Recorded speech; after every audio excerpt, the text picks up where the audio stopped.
ಕರ್ನಾಟಕ ಬಂದ್ ವಾಟಾಳ್ ನಾಗರಾಜ್ ಅವರ ನೇತೃತ್ವದಲ್ಲಿ ಇವತ್ತು ಕರ್ನಾಟಕ ರಾಜ್ಯಾದ್ಯಂತ ಬಂದ್ಗೆ ಘೋಷಣೆಯನ್ನು ಕೊಡಲಾಗಿತ್ತು.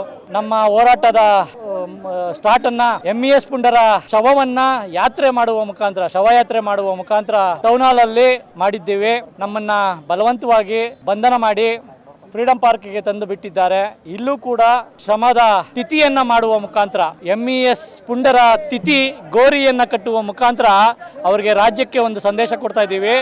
ಇವತ್ತಿಗೆ ಈ ಆಟನ ನಿಲ್ಲಿಸಲಿಲ್ಲ ಅಂತ ಪಕ್ಷದಲ್ಲಿ ಮುಂದಿನ ದಿನಗಳಲ್ಲಿ ಇನ್ನೂ ಉಗ್ರವಾದಂಥ ಹೋರಾಟಗಳನ್ನು ಮಾಡಿ ತಮಗೆ ಬಿಸಿ ಮುಟ್ಟುವಂಥ ಕೆಲಸ ಆಗ್ತದೆ ಅಂತ ಹೇಳಿ ಈ ಮುಖಾಂತರ ನಿಮ್ಮ ಮುಖಾಂತರ ಎಚ್ಚರಿಕೆ ಕೊಡಬೇಕಾಗ್ತದೆ. ಮೇಡಮ್, ಇವತ್ತು ಸಾಯಂಕಾಲ ಇಲ್ಲ ನಾಳೆ ನಮ್ಮ ಒಕ್ಕೂಟದ ಎಲ್ಲ ಸದಸ್ಯರುಗಳು, ರಾಜ್ಯಾಧ್ಯಕ್ಷರುಗಳು ಸಭೆಯನ್ನು ಸೇರಿ ಮುಂದಿನ ದಿನಗಳಲ್ಲಿ ಇನ್ನು ಈ ಹತ್ತಿಕ್ಕುವಂಥ ಕೆಲಸವನ್ನು ಮಾಡಿದ್ದಾರೆ.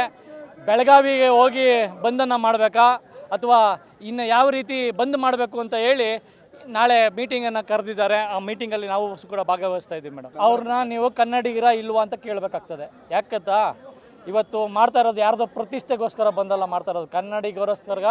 ಕನ್ನಡ ಭಾಷೆಗೆ ಧಕ್ಕೆ ಆದಾಗ, ನೆಲ ಜಲ ಭಾಷೆಗೆ ಧಕ್ಕೆ ಆದಾಗ ಯಾರೇ ಕರೆ ಕೊಟ್ಟರು ಕೂಡ ನಾವೆಲ್ಲ ಬಂದು ಶಾಲಾ ಕಂಡು ಹೋರಾಟ ಮಾಡ್ತೀವಿ. ಅದೇ ನಾನು ಬೇರೆ ಸಂಘಟನೆ ಯಾರ್ಯಾರು ಬೆಂಬಲವನ್ನು ಕೊಟ್ಟಿಲ್ಲ, ನಮ್ಮ ನೈತಿಕ ಬೆಂಬಲ ಅಂತ ಹೇಳ್ತಾರಲ್ಲ, ಅವ್ರಿಗೆ ಒಂದೇ ಒಂದು ಪ್ರಶ್ನೆ ಕೇಳ್ತೀವಿ. ಯಾಕೆ ನೀವುಗಳು ಹೋರಾಟಗಳು ಕರೆದಾಗ ನಾವೆಲ್ಲ ಬೆಂಬಲ ಕೊಟ್ಟಿಲ್ವಾ? ನಿಮಗೆ ಕೊಟ್ಟಿದ್ದೀವಿ ತಾನೇ.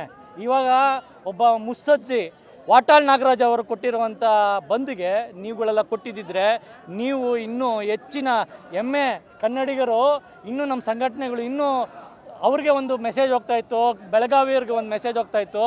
ಎಲ್ಲ ಕನ್ನಡ ಪರ ಸಂಘಟನೆಗಳು ನಿಂತಿದೆ.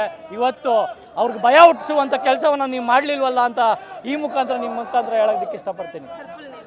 ಮೋಹನ್ ಕುಮಾರ್ ಅಂತ, ನಮ್ಮ ಕನ್ನಡಿಗರ ವಿಜಯ ಸೇನೆ ರಾಜ್ಯ ಮುಖ್ಯ ಸಲಹೆಗಾರರು.